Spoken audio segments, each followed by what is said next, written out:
দিল্লি এদেশের অপরাধীদের আশ্রয় দেয়, কিন্তু সীমান্তে বাংলাদেশের সাধারণ মানুষকে হত্যা করে।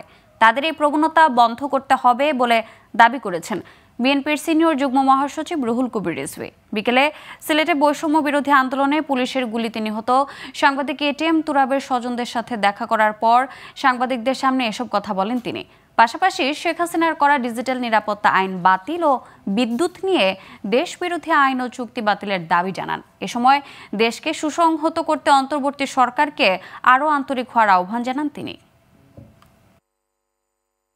সীমান্তে বাংলাদেশিদের দেখা মাত্রই, সে হিন্দু হোক, মুসলমান হোক, বৌদ্ধ হোক, তার বেঁচে থাকার অধিকার নেই। বিচার বিভাগের স্বাধীনতা নিশ্চিত করতে হবে, সংবাদপত্রের স্বাধীনতা নিশ্চিত করতে হবে।